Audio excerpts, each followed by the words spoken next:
Hello there, I'm Ariana Hunter, real estate broker for Su Casa, Su Castillo. And today's segment is for people who are going to retire. We're going to be talking about the options of downsizing your property. Many people believe that they have to downsize their property and they have to move to a new city or a new state or even a new country. But what I am proposing today is for you to stay within your same city, just in a different area of your city, sell your property, sell it, and then buy something with lesser value than you sold, and that will be a better option for you to maintain yearly financially with your taxes. And buy it outright if it's possible. If you sell your property, you could buy it outright. In that way, you only have to worry about your yearly taxes. Now, the reason why you should consider this is because if you move to a new area, everything's going to be new. First, it's going to take a lot of energy to move to a new place. Everything's new, which is that's exciting, of course, but at the same time is overwhelming, especially if you are coming from your routine. If you're retiring and you have worked in the same place for so many years and you have your routine, it's going to be overwhelming for you because all of a sudden you're going to be in new territory. You're going to have to find, if you go to the doctors, new dentists, new everything, new mechanic, the places you like to eat, all those things will have to be new. And you have to consider what is your needs, what is your real needs, not your wants. Real needs is, let's say you have to go to the doctor and you're the type of person who visits a doctor once a month, not once a year.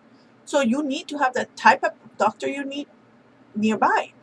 You have to consider that if you buy in the rural area and your first hospital is an hour away, yes, you're paying less for the property, but in the long run, it is super inconvenient, considering that you might consider through time stop driving as much and you will need people to come and get you or use services of that nature.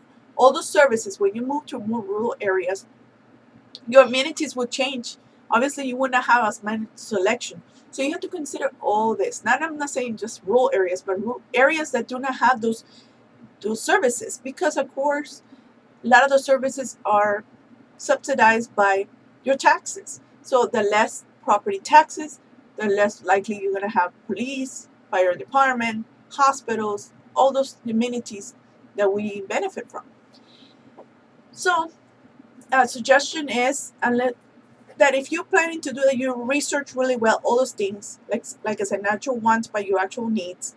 Your grocery store, if you are going to be hungry and you have to depend on somebody, and your gas stations are far away, and your banking, you don't even have a bank with the same branch. Of course, you can always open a new bank account, but you have to consider all these things before you move. So my suggestion is, if you really and you want to remain in your area and you have built friendships and your children are there, then you might consider downsizing to a smaller property that will cost you less to maintain per year and per month. And that way you could still have your same amenities. Yes, you'll move to another part of town because that is that is what you need to do in order to save, not to leave the area. You will drive a little further, but it's not going to be an hour away like if you will move to a rural area, or it's not going to be in a complete new place where maybe you haven't even considered the weather. All those things alter your system.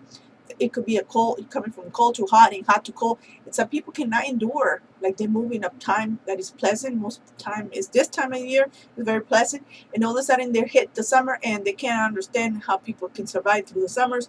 Or some people who move to other areas that have heavy winter, they don't understand. They move in the spring and they didn't see the snow, and now all of a sudden they're stuck in their home.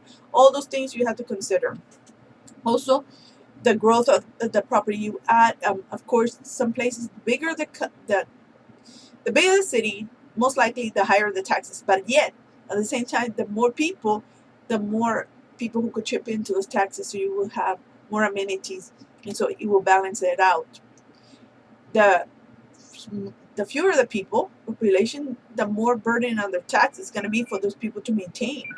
And so that is something you have to consider. I hope this has helped you. Till next time.